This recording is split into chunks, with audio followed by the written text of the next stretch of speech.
Hi, welcome to knitting minds. आज मेरी मुलाकात एक 12 साल की बच्ची से हुई। काफ़ी दुखी थी और मेरी मुलाकात उससे मेरी काउंसलिंग सेंटर में हुई। और जब मैंने उस बच्ची का दुख का वजह जानने की कोशिश की तो मुझे पता चला कि उसे अपने भैया से दूर किया गया था। और जब मैंने उसकी वजह जानने की कोशिश की तब समझ में आया कि उस बच्चे के पेरेंट्स सेपरेट हो चुके थे और ये जो बेटी थी, ये जो बच्ची थी, वो अपनी माँ के साथ थी और उसके जो भैया थे वो अपने पापा के साथ थे। और जब मैंने उससे बात की तो उस बच्ची ने मुझसे कहा कि पता नहीं क्यों हमारा परिवार जो है वो बिखर गया है। ना मैं पापा से मिल पा रही हूँ, ना ही मैं अपने भैया से मिल पा रही हूँ। और जब मैं अपनी मम्मी को देखती हूँ तो वो भी काफ़ी दुखी है, लेकिन इस मामले में मैं कुछ कर नहीं पा रही हूँ और मैं देख रही हूँ कि हमारा जो है परिवार वो बिखर गया है।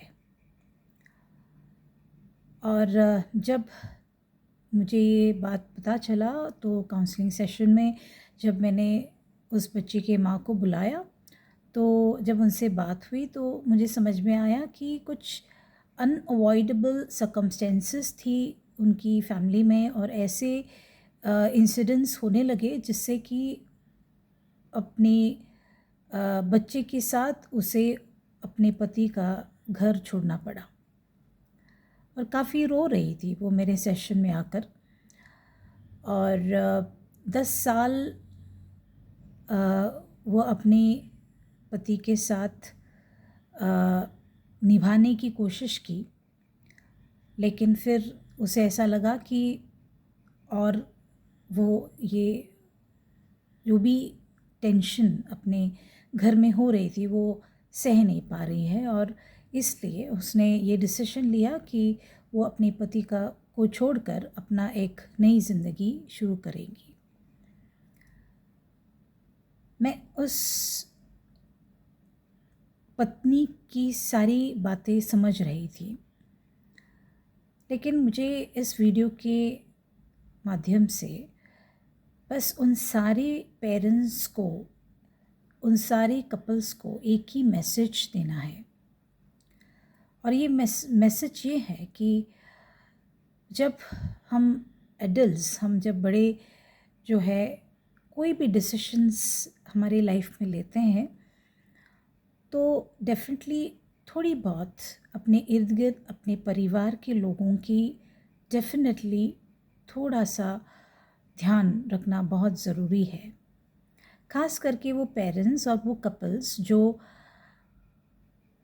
हर बार फॉर सम रीज़न और द अदर कॉन्फ्लिक्ट्स और स्ट्रेस और टेंशन फेस करते हैं अपने पारिवारिक जीवन में। ऐसे करने से जो हमारे इर्द गिर्द के लोग हैं, ख़ास करके बच्चे, उनके ऊपर बहुत बुरा असर होता है। So any parent who are planning to separate या कोई ऐसे कपल्स जो ऐसे सोचते हैं कि अब आगे उनका एक साथ रहना मुश्किल है and who are deciding to separate, मैं उनसे बस एक ही बात कहूँगी कि if it's possible for you to go and attend a counseling session and try to solve your problems, it will be very good. If children are involved in it, because parents ये समझते हैं कि एक साथ रहना मुश्किल है and as we are earning and we can be independent, it is the best to separate.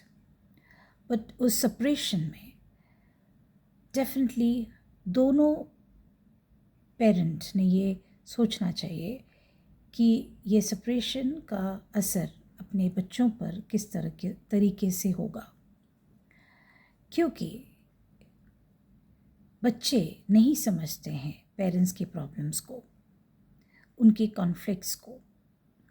उनके लिए एक ही चीज़ बहुत ज़रूरी है और वो है मम्मी और पापा का प्यार, अपने भैया और बहनों का प्यार। जब कोई भी कॉन्फ्लिक्ट से जब पेरेंट्स सेपरेट होते हैं, there are many queries in the minds of children.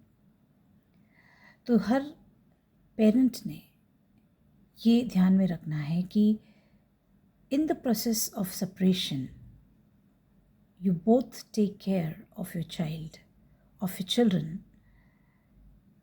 Talk to them and see, even when you are separated, you both take care of the child. क्योंकि सबसे ज़्यादा ट्रॉमा उन बच्चों को होता है जो अपने पापा और मम्मी को बहुत प्यार करते हैं। वो कभी नहीं चाहते, ना कभी चाहेंगे कि एक अपना जो है परिवार टूट जाए। लेकिन जब ऐसा होता है, they go through lot of emotions, lot of psychological turmoils. और हर वो पेरेंट ने जो सेपरेशन के प्रोसेस में है, उन्होंने ये समझना है कि जो बच्चा इस वर्ल्ड में आया है, उनका कोई भी फॉल्ट नहीं है इस कॉन्फ्लिक्ट में। बस हम adults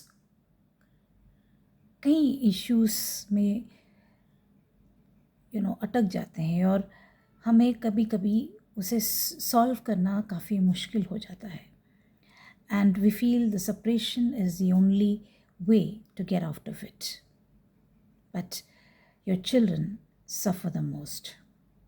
So always see that you remember your child, your children, and you give them the care and the love throughout their life if you decide to separate. So this is a message that I want to give through this video to every parent out there who is going through some conflict or the other. May God bless you. Thank you.